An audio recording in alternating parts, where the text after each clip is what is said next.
जी हां, आज का कालचक्र बेहद ही खास है क्योंकि आज मौनी अमावस्या और महाकुंभ का अद्भुत संयोग है। इस महाकुंभ में, इस महासंयोग में आज पंडित जी आपको वो खास उपाय बताएंगे जिन्हें आज के दिन करने से आपके जीवन से पैसों की तंगी दूर होगी। पितृदोष का बुरा प्रभाव अगर है तो वो कम हो जाएगा, संतान सुख मिलेगा और हर मनोकामना आपकी पूरी हो जाएगी।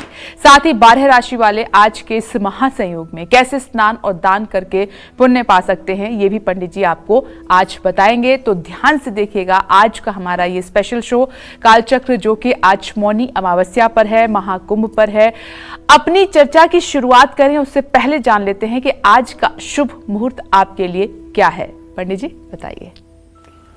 आज 29 जनवरी 2025 दिन बुधवार है। आज माघ कृष्ण पक्ष की अमावस्या तिथि शाम 6:05 तक, इसके बाद माघ शुक्ल पक्ष की प्रतिपदा तिथि शुरू होगी। श्रवण नक्षत्र सुबह 8:20 से शुरू हो चुका है। सिद्ध योग रात 9:22 तक, इसके बाद व्यतिपात योग शुरू होगा। आज मौनी अमावस्या है और आज के इसी क्रम में कुछ अशुभ मुहूर्त भी हैं। जैसे बुधवार है तो राहु काल रहेगा दोपहर 12 बजे से 1:30 बजे तक, गुलिक काल रहेगा सुबह 11:14 से दोपहर 12:34 तक और यमगंड काल रहेगा सुबह 9:53 तक। जय मां विंध्यवासिनी। चलिए आज की अपनी खास चर्चा की हम शुरुआत करते हैं। आज मौनी अमावस्या और महाकुंभ का दूसरा अमृत स्नान है। ऐसे में आज का ये शुभ दिन किन मायनों में खास है, साथ ही आज के पावन दिन किस चीज का दान करने से हमें क्या लाभ प्राप्त होगा, आइए पंडित जी से हम जान लेते हैं।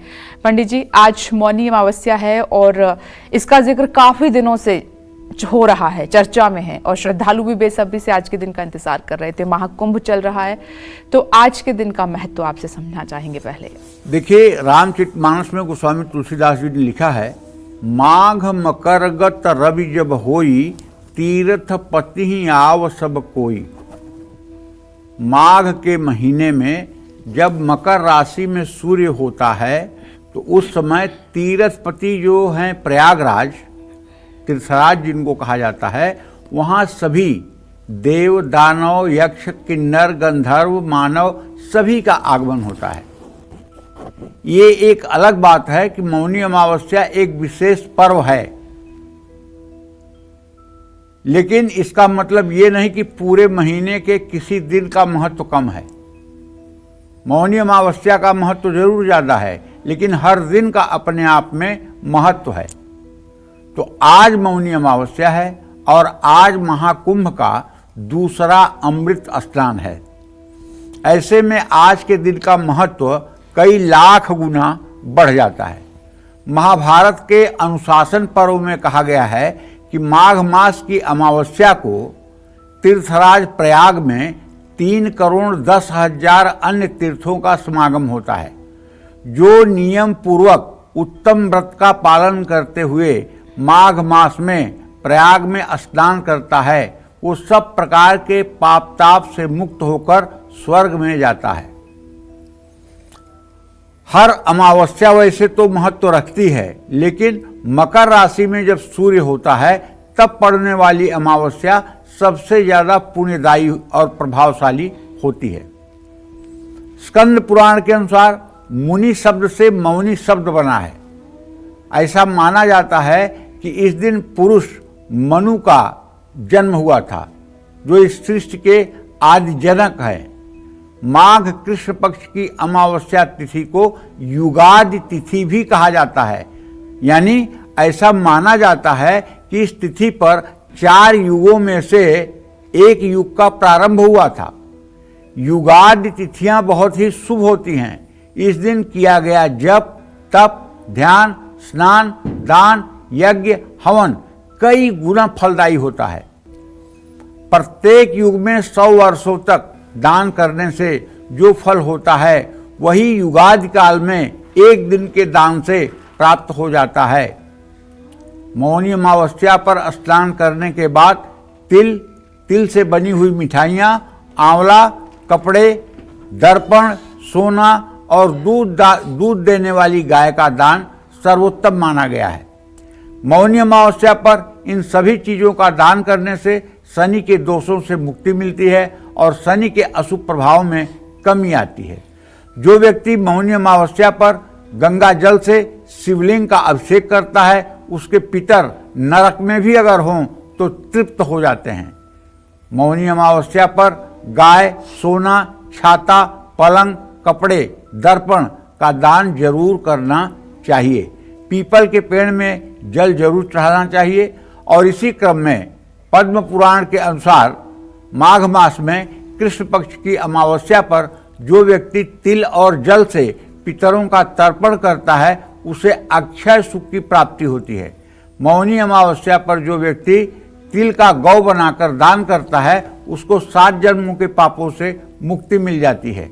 मौनी अमावस्या पर पितरों की शांति के लिए व्रत करने से न सिर्फ पितर बल्कि ब्रह्मा, इंद्र, सूर्य, वायु, पशु पक्षी, ऋषि सब तृप्त हो जाते हैं। मौनी अमावस्या के दिन पवित्र नदियों में स्नान करके दान पुण्य करने से पापों का नाश होता है। मौनी अमावस्या पर तिल और दूध का दान करने से दरिद्रता दूर होती है। मौनी अमावस्या पर पितृ सूक्त का पाठ करने से शुभ फल मिलता है। मौनी अमावस्या पर नीलकंठ स्तोत्र, सर्प सूक्त, श्री नारायण कवच का पाठ करना भी लाभकारी होता है। मौनी अमावस्या पर संध्या के समय अपने घर में शुद्ध घी का दिया जलाना चाहिए। भगवान विष्णु के मंदिर में झंडा लगाएं और माँ लक्ष्मी को खीर का भोग लगाएं। जय माँ विंध्यवासिनी। तो आज की चर्चा हमारी बहुत खास है। मौनी अमावस्या पर ये कालचक्र आप देख रहे हैं। पंडित जी, आपने 4 युगों की बात की है कि कहा जाता है कि इसी दिन द्वापर युग की शुरुआत हुई थी, 4 युगों में से एक। दूसरा, पितरों के तर्पण के लिए दिन इतना खास क्यों माना गया है? देखिए, अमावस्या हर समय से पितरों के मुक्ति के लिए माना गया है। चाहे वो आश्विन मास में जब पितृपक्ष होता है, आश्विन के महीने में जो पितृपक्ष होता है, वो कृष्ण पक्ष जो 15 दिन का होता है, वो पितृपक्ष होता है। उसमें जो 15वां दिन अमावस्या तिथि होती है, उसको कहा जाता है पितृ विसर्जन तिथि। उसको पितृ विसर्जन के नाम से जाना जाता है। अमावस्या तिथि के दिन किया हुआ श्राद्ध, अमावस्या तिथि के दिन किया हुआ दान, अमावस्या तिथि के दिन किया गया तर्पण, अमावस्या तिथि पर किया गया पिंडदान पितरों को सीधा प्राप्त होता है। इसलिए अमावस्या तिथि का अपने आप में श्राद्ध कर्म के लिए बहुत बड़ा महत्व है। रही बात मौनी अमावस्या, तो ये जब मकर राशि का सूर्य होता है, उस समय जब अमावस्या पड़ती है तो वो मौनी अमावस्या कहलाती है।